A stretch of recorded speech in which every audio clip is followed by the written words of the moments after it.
Hey guys, welcome to a brand new video from me.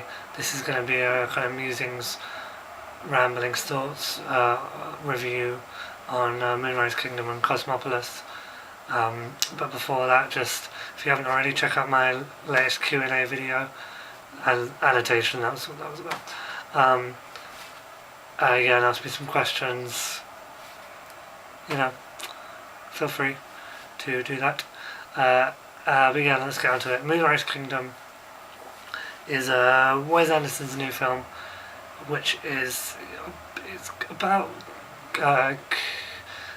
boy he's in the Scouts, and he kind of runs away to be with this girl, who is they're both sort of getting in troublemakers. And it's set in the 60s, and they live on this little island, and they sort of just they kind of meet up and just to be together because they're in love, even though they're like 10.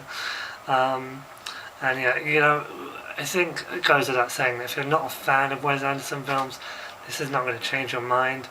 This is very Wes Anderson. It's, dry humour, the slow-mo walk, all the Wes Anderson quota is there for Moonrise Kingdom. But I am a fan of Wes Anderson, so I loved it. The only one of his films I haven't been too keen on that I've seen is Darjeeling Limited. Well, it's alright, but anyways, that's another video. But yeah, Moonrise Kingdom, absolutely loved it. And which at first I kind of wasn't sure, but then once I realised that young love was at the centre of the film, I knew they he had me, because I'm a sucker for that kind of thing. Yeah, it was really kind of adorable without trying to be adorable. Maybe I just find like young love adorable. But yeah, it was great. It's got lots of quirky characters. You got Bruce Willis in there, who's pretty good. And what's her face from Fargo? I can't remember her name. Fargo, but after reading, she's a Coen Brothers regular. She was in this. Bill Murray. Can't be a Wes Anderson film without Bill Murray, and of course Jason Schwartz. Rushmore, I can't remember is that his name, but he made a little appearance near the kind of end of the film. Yeah, I just really adored it. Yeah, it just was really captured me, and I think it was one of Wes Anderson's better movies. Rushmore is probably my favourite of his, but sort of that, Royal Tenenbaums, and now Moonrise Kingdom are probably my favourites of his. It's just I don't know, there was something about it that just really, it just captured me. And I think with those films, with films in general, I guess it's kind of like what speaks to you as a person is what, whether you enjoy something or not. And this really spoke to me. And I was a little jealous of their relationship. I thought they were super cute. I was like, oh man, that's love right there. They may be 10, but that's commitment. It was just, it was great when they, I guess spoilers, when they went off and they were like camping together, and he was like painting her, and they they kissed, and it was like, do you know how to French kiss? And they're just like, well, what's the difference? Oh, your tongues touch, just that kind of cute stuff. And just with a, I don't know. I guess I just love Wes Anderson's humour, and it's that stuff that really makes me chuckle. And I think it's kind of just something that it's that thing of like, you love that kind of thing and you hate it.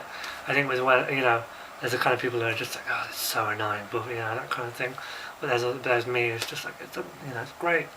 But yeah, I'd say if you're a fan of Wes Anderson, then you should check out Moonrise Kingdom, because I think it's really fantastic, and it's really well written and really really creative, interesting film. And from a visual standpoint, it looks really nice as well. Like, Wes Anderson films aren't ones I usually say are like. It's not necessarily that it has a big scope, but his films just aren't like like visual treats. I guess this I thought looked very nice, and maybe it's just I just poked myself in the eye. Oh, that hurt. Jeez. Yeah, maybe it was the setting, probably had something to do with it. Be careful. But yeah, Moonrise Kingdom, thumbs up from Ferg. Then there was Cosmopolis. People want to call it Cosmolopolis, but it's not. It's Cosmopolis with Robert Pattinson and a bunch of other people, and Paul Giamatti is in there as well. This is a David Cronenberg film, and usually I love David Cronenberg's films, but this didn't do it for me. I couldn't get behind it. Didn't really have a clue what was going on in the film whatsoever. Thought it was kind of boring, just like, and it felt like my friend Matt, who was in the Avengers video, it said, you know, in something he read a review where it felt like this was a rough cut and they hadn't like finished editing it, because like when Robert Pattinson's in the limo, characters just kind of are there and they like appear without reading like an introduction, so it's like someone had just sort of cobbled together a rough cut. It's like, this is what it generally kind of, this is what it will generally be, and like, oh shit, release date's tomorrow, oh well, you know, but yeah, also, yeah, just the dialogue didn't, 90% of the time didn't have a clue what they were talking about, and in the cinema, loads of people left, like, you know, couples and stuff were leaving kind of halfway through the film. Near the end, lots of people getting out their phones, kind of checking the time on games. One guy in the beginning was talking on the phone, so like, there's people, I think it's going to be one of those films where, again, it will really speak to people and they'll understand it, and they'll love it, and they'll get it, or there'll be me who are just like, huh? You know, when people were leaving, I was like, yeah, I guess I can kind of understand that. There were a few moments where I felt like, okay, yeah, this is a bit interesting. Mainly when his wife showed up, and they were kind of chatting. I thought that was good stuff. And you know, Robert Pattinson wasn't bad in it. I don't think he's a bad actor. I thought he was good. You know, he was fine. It's just, you know, nothing to do with him necessarily, more to do with the script. And it was just like, you know, 80% of the film it took place in a limo. It was just like, I guess from the trailers I was expecting more of a futuristic kind of like a thriller, and it just wasn't that, and all the kind of like big moments were in the teaser and the trailer, so it just sort of it took away from it, you know. At the end when he had the gun, I was just waiting for him to shoot his hand because that was in the trailer.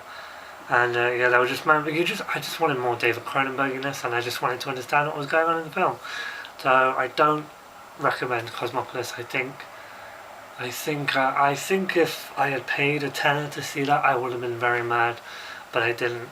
You know, for the unlimited thing. But yeah,